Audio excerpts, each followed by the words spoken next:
네, 안녕하세요. 반갑습니다. 이번 영상은 한미반도체를 집중적으로 파헤쳐 볼 생각인데요. 우리 2분기 실적들이 좀 나왔었죠. 2분기 실적하고 앞으로 EBM4 여기에 대한 엄청난 자신감을 보여가지고 생각보다 우리가 우려가 조금 있었는데 우려보다 더 좋은 상황들을 볼 수 있을 것 같다라는 말씀을 드릴 수 있을 것 같습니다. 자, 그 전에 제가 이전에 한미반도체를 한 3차례 정도 공략을 했습니다. 한 500% 상승 하락을 반복하면서 지금 500% 가량 제가 링크도 이렇게 남겨놓고 진행을 하고 있는데, 이 포트폴리오를 무료로 다 공개를 하고 제가 투명하게 하락하든 상승하든 전부 다 무료로 투명하게 공개를 해드리고 있는 상황이죠. 자, 한미반도체 이전에 5월 13일에서 6월 26일 29% 정도 상승을 했었고, 다른 종목들 물론 50% 40% 넘게 올라간 종목들도 있었는데, 두 차례까지 한미반도체가 29% 27% 제가 계속 우려먹고 있었던 상황이었는데, 세 차례 때 한번 뿌려. 그래서 이번에도 한미반도체를 추가를 해서 오늘 8월 6일이죠. 88300. 자, 우리 리스크 관리할 수 있는 이런 구간들 하고 영상이 업로드가 된 다음에는 여기에 링크까지도 남겨 놓을 예정입니다. 뿐만 아니라 지금 다른 종목들도 계속 이런 식으로 방금 보셨다시피 영상으로 계속 추가를 하고 링크를 남겨놓기 때문에 거짓없이 전부 다 공개하고 있다라는 거 참고 부탁드리고, 이런 것들은 제가 종목을 추천을 드리는 것보다 포트폴리오를 어떻게 관리를 하느냐, 그런 것들을 투명하게 공개를 해드려서 여러분들이 도움이 되실 수 있게끔 대가 하나 없이 구독자분들께 다 공개를 해드리는 거예요. 영상 하단에 댓글 클릭하시면 이런 페이지가 나오는데, 이 페이지에서 이 링크 클릭하시면 누구나 다 보실 수가 있습니다. 공부방도 단기 종목들 급등하는 모습들을 보여주고 있죠. 공부방도 이거 클릭하시면은 바로 입장 가능하시다라는 거 참고 부탁드리고, 한미반도체뿐만 아니라 다른 종목들도 좋은 종목들 계속 이렇게 안내 드리고 있습니다. 채널 오셔가지고 보시면 분명히 도움이 되실 거라고 생각을 해요. 자, 한미반도체 주가가 회복할 것이라는 개인적인 의견, 타점이 드디어 나온 것 같습니다. 물론 우려감들이 완전히 해소됐다고 보기에는 좀 어려운 상태이긴 해요. 자, 일단은 2분기 실적에 대해서 체크를 먼저 해보겠습니다. 자, 2분기 실적이 1,800억 원, 매출액이 분기 매출액이 잘 나왔습니다. 세간에서 SK하이닉스하고 관계가 소원해지면서 HM용 TC 본더, 여기에 대한 매출이 조금 떨어질 거다라고 우려를 하고 있었던 그런 상황에서 오히려 매출이 증가되고 앞으로도 매출액이 계속 성장할 것이다라는 전망들이 나와주고 있죠.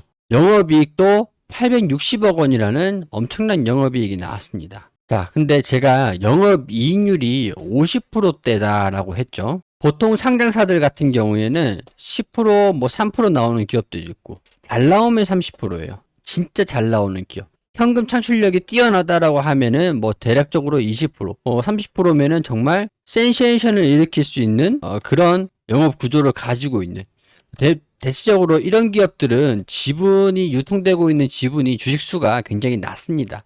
근데 한미반도체는 아직까지도 50%대 그 이상의 영업이익이 나올 걸로 보고 있는 상태라 가지고 그만큼 가치가 높다라는 거죠. 자, 5,500억 원에서 2,500억 원, 그리고 7천억 원, 8천억 원에서 3,800억 원, 그리고 1조에서 5천, 1조 2천에서 6천, 거의 50%대의 영업이익률을 기록을 할 것으로 보이고, 단기 순이익은 이제 여기에서 세금 떼고 이것저것 떼고 하면은 조금 떨어질 수 있겠죠. 자, 인건비하고 세금이랑 다 내고 난 다음에 이렇게 엄청난 고수익성, 영업이익률을 48%, 50%, 51%를 달성을 할 것이라고 보는 것 자체가 엄청난 수준인 겁니다. 자, 그러면 어떻게 이렇게 영업이익을 잘 낼 수가 있을까? 일단은 우리가 HBM에 대해서 알아야 되는데, 이 HBM은 A 반도체에 사용되는 메모리 반도체입니다. 그냥 메모리 반도체가 아니라 고대역폭을 담당하는 메모리 반도체라는 건데, 이게 SK하이닉스가 세계 최초로 개발을 했다. 이 고성능 칩이기 때문에 AI 반도체에 활용되는, 그러니까 쉽게 얘기하면 고성능을 발휘할 수 있는 반도체, 여기에 필수적으로 들어가는 게 HBM이라는 거죠. 자, 그러면 이 AI 반도체에도 엔비디아의 이제 CPU에 들어가는 게 아니라 이게 보통 들어가는데, 엔비디아의 GPU, 블랙엘이라는 AI 전용 반도체죠. 고성능 반도체. 자, 여기에 HBM3가 들어갔다가 HBM3E, 그 다음에 HBM4, 5 이렇게까지 블랙엘까지는 이게 들어가고 블랙엘에서 업그레이드된 블랙엘 울트라까지 M3E가 들어갑니다. 자, 그러면 이 HBM을 칩을 이렇게 적층을 해서 미세하게 쌓아서 적층을 하기 때문에 이 HBM을 생산하기 위해서 그동안 SK하이닉스에 TC본더를 납품했던 게 한미반도체라는 거죠. 이 HBM을 SK하이닉스가 한미반도체 TC본더를 가지고 생산한 다음에 엔비디아로 넘겨주고 엔비디아가 이 GPU에 이걸 탑재를 해서 블랙엘 그리고 블랙엘 울트라 그리고 이제 하반기부터 출시가 될 것이라고 기대를 하고 있는 HBM4가 탑재된 루빈. 자, 그러면 이제 이 SK하이닉스가 지금은 HBM4를 양산하고 있는 상태인데 SK하이닉스의 TC본더 HBM4 전용 TC본더 공급을 하기 위해서 지금 한미반도체는 7공장을 건설을 하고 있고 하반기에 HBM4 TC본더를 SK하이닉스에 납품하는 걸로 계획이 잡혀 있는 상태입니다. 이것뿐만 아니라 하이브리드 본더 HBM5까지도 이제 2030년도까지 장기적인 청사진이 다 공개가 되어 있는 상태예요. 이 기술력이라는 게 상당히 앞서가고 있는 게 한미반도체라고 보고 있는 상태인데 기술력은 높지만 시장의 경쟁이 높아지는 것들 때문에 여기에 따른 우려가 공존하고 있는 상태입니다. 일례로 SK하이닉스의 한미반도체가 TC본더 공급사로서 이렇게 역할을 하고 있었는데 엔비디아를 납품하는 HBM 이런 것들을 늘리고 영업이익을 높이기 위해서 경쟁을 탈피하기 위해서 한미반도체뿐만 아니라 TC본더를 공급하는 공급사들을 다변화시킬 필요가 있었던 SK하이닉스 입장에서는 하나비전의 TC본더를 한미반도체보다 더 높은 값을 주면서 가격을 높여주면서 공급을 받았습니다. 그래서 여기에 따라서 한미반도체가 이 경쟁이 가열되면서 독점 구조가 무너진다라는 그런 전망들 때문에 주가가 쭉 떨어지고 있었던 상황이었거든요. 그래서 SK하이닉스하고 한미반도체하고 관계가 소원해졌는데 SK하이닉스의 이 TC본더 엔지니어링을 전부 다 철수시키고 그래서 SK하이닉스는 한미반도체의 관계를 개선하자 뭐 이렇게 얘기를 하기도 했었는데 하나비전은 그래도 TC본더를 공급할 것이라는 전망이 아직까지 계속 나와주고 있는 상태이고 그래서 한미반도체는 여러가지 전략을 다변화시킵니다. 의존도가 SK하이닉스가 가장 높았었는데 SK하이닉스의 의존도를 낮추기 위해서 마이크론이라든가 중국 기업들 그리고 각각의 레거시 업체들 여기에다가 TC본더를 공급할 계획을 세우고 있는 거죠. 어차피 HBM4는 SK하이닉스에 공급이 되고 이 마이크론에 공급을 하는 것만으로도 해당 기업이 없다고 하더라도 이 TC본더의 속도전 경쟁이 가열될수록 누가 빨리 더 납품을 하느냐 이게 속도전이 관건이거든요. 그래서 이 HBM4를 양산하고 있는 SK하이닉스의 TC본더를 공급하고 있는 입장에서는 이 속도전 측면에서도 유리한 위치에 가지고 있기 때문에 이렇게 매출처를 다변화시키는 계획을 세우게 됩니다. 자, 그래서 2분기부터는 실적에 대한 우려가 조금은 있었던 상황들인데 해외 매출 비중이 높아지면서 국내 같은 경우에는 SK하이닉스가 되겠죠. 해외 매출이 높아지면서 영업이익이 더 높아질 것이라고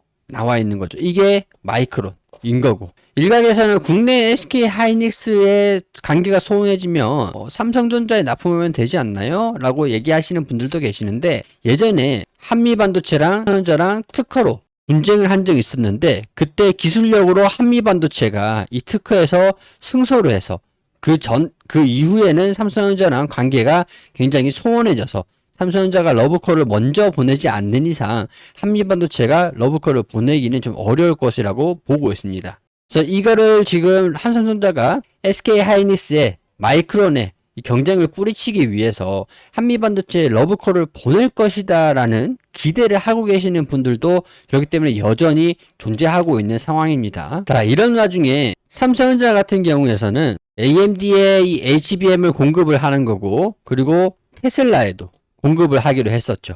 자, 그러면은 엔비디아가 AI 반도체를 독점을 하고 있었던 이런 상황에서 AMD라든가 테슬라의 경쟁사들이 높아지는 건데 테슬라가 삼성전자에 HBM을 공급받아서 AI 반도체를 판매를 하기보다는 테슬라에 공급한다 정도까지 테슬라에서 사용을 한다 까지만 보시면 될 것 같고, 자, 그러면은 실질적으로 이 AMD가 남는데, 이 반도체에서 AMD가 엔비디아의 점유율을 좀 끌어올리기 위해서, 뺏어오기 위해서 경쟁이 치열할 것으로 보이고, 결국에는 삼성전자는 엔비디아에 납품하려고 했다가 컬 테스트에서 자꾸 떨어지고 있는 상태이기 때문에 삼성전자는 AMD로 굳혀지고 있는 분위기고요.